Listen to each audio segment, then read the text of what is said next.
I stood in front of the full-length mirror in the bathroom and smiled. I looked good. At 45, I had a slender figure with curves in the right places. Large, still pert breasts were my defining feature. My hips were wider than they were in my 20s, but I had a flat stomach. My butt is not saggy. I owe that to my personal trainer who made me work on it. I was wearing my sexiest bra and panties. Lovely black lace with sheer nylon set that was more for my partner than a robe. I was wondering, what does Simon prefer? I pushed that thought aside as I put on the red dress my husband loved so much. It was short, but still tasteful. It showed just enough cleavage to seduce and attract attention without being slutty. It was super sexy for my husband. I sat down at the dressing table and straightened my hair. In anticipation of my big night, I got my hair done. Expensive, but worth every penny. I put on light makeup. I knew Simon liked this look better as he mentioned it as one of my best features. We had lunch several times a week, and at some point our conversations turned to personal matters. Simon was dashing. I know that's an old-fashioned description, but it fits him perfectly. He was my age, impeccably dressed, and carried himself with a class last seen in Actors from those old movies my husband loved so much. I didn't mention that he's handsome. Simon has a square jaw, a proud Roman nose, and the most amazing blue eyes I've ever seen. His body was sculpted from his dedication to training, which marked the beginning of our transition from simple collaboration to something more personal. One day, he commented on my fitness and asked where I trained. It was a breakthrough from talking about work to personal conversations. He began to flatter me, and I assumed that this was how all workplace romances began. Simple pleasantries, a compliment on my dress, a mention of my change in hairstyle, an innocent touch, the beginning of the downfall of a previously happily married woman. This evening, we had to intensify our casual relationship. Simon suggested we go out for dinner and have martinis. It took me 2 days to agree. It wasn't that I was unhappy with my husband. I think we were just comfortable with each other. Simon was like a new drug, another high that thrilled my senses and made me addicted. After my makeup was carefully applied, I smiled to myself. I knew that he would love me like this. I planned to knock him down and I wouldn't fail. I have to be perfect. My thoughts were distracted by the opening of the garage. Joe was on time, as usual. He was a creature of habit. I calculated everything. I knew exactly when he would walk through the kitchen and notice that dinner wasn't ready. He looked around the first floor looking for me and found nothing.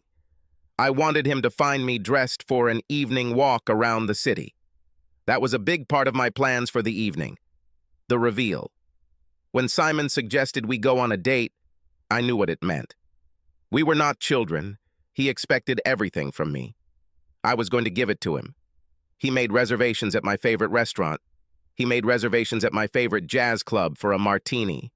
And the finishing touch was the room he booked at the Hyatt. He couldn't invite me to his house.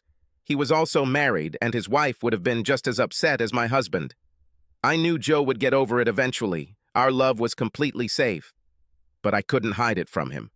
I knew I had to tell him what I was going to do that evening. My best friend Carla told me it was the dumbest thing I'd ever planned to do.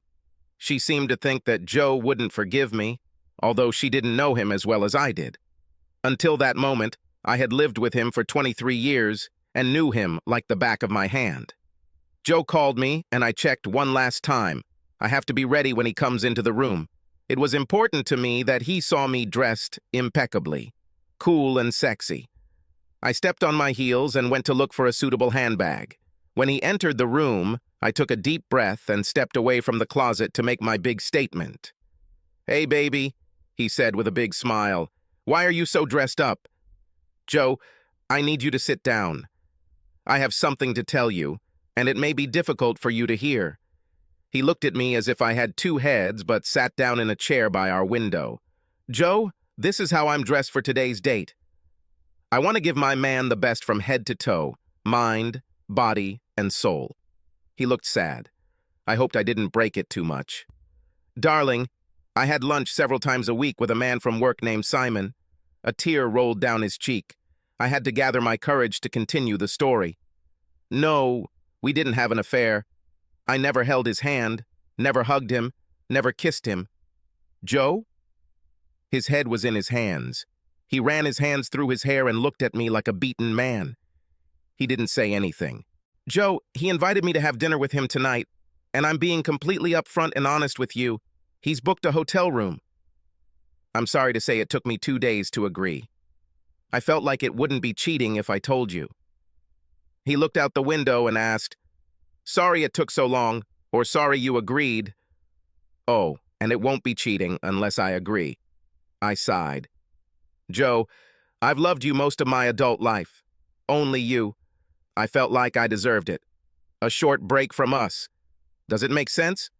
"No, not in the slightest," he answered quickly. I nodded. "That's why I'm dressed like that. I told you this is for my man. You're my man, Joe. You will always be him." "I don't understand. You said this idiot booked the room and you agreed." "It's right. I agreed, but canceled the meeting at noon today." "Why?" "I was sitting at my desk and got excited, really turned on, but it wasn't because of Simon. I was looking at a photo of us on the beach in Cancun. You were shirtless and wearing your swim trunks. God, you look so good in this photo. At that moment, I realized that I didn't need Simon. I already have you." He turned away from me. I walked up to him and hugged him from behind. "Joe, I know I have to confess what I was going to do. I was such a fool, and I'm so sorry. I was hoping that you could forgive my momentary stupidity and invite me somewhere tonight." I took Simon's words as if they were for you and me, and not for him, first of all. I felt him take a deep breath. "Joe, my love? What about Simon the asshole?" I smiled and turned to face him. "I called his wife and told her everything. Simon has a bigger problem than me canceling my appointment with him. You agreed anyway. I know, and I have to live with this mistake, but please show me mercy." I admitted. He snorted. "You only did it to ease your conscience." I fell to my knees. "Please forgive me. I was a fool." He lifted my chin and said, "I will forgive you, but you betrayed my trust. I will never forget this. I know. I will never give you a reason to doubt me again." After this confession, I pleased him in all the positions in which he desired me. I obeyed orders and did everything he came up with in his perverted head. We had such hard sex, as if he was punishing me for shaking my trust. At some point I moaned, as did he, and we came to the finish line. He pulled me away from him and frowned at me. "This won't fix us." I knew. It didn't go away with our sex or our date. A year later, the emotional pain was still very much alive. He was not quite the same as before, and I felt it. The sex was a little rougher, my phone wasn't always where I left it, and once or twice I thought he was following me. Breaking someone's trust is the worst thing you can do. It's like fixing a broken plate. It's fixed, but it will never be as strong as before. I have to live with this, and it's hard. Some will say that I shouldn't have told him because why hurt him? Others will say that he should have divorced me because I am cheating just waiting to happen. It's hard to argue with this, but I know myself. I know I won't fall. I may have been close to it, but I came out of it and put the lid on it. I'll never go that crazy again. Subscribe to our channel so that your second chaff doesn't cheat on you, and go ahead and listen to the next story, because this story is nothing compared to the next one. If you're under 18, don't even think about listening to the next one.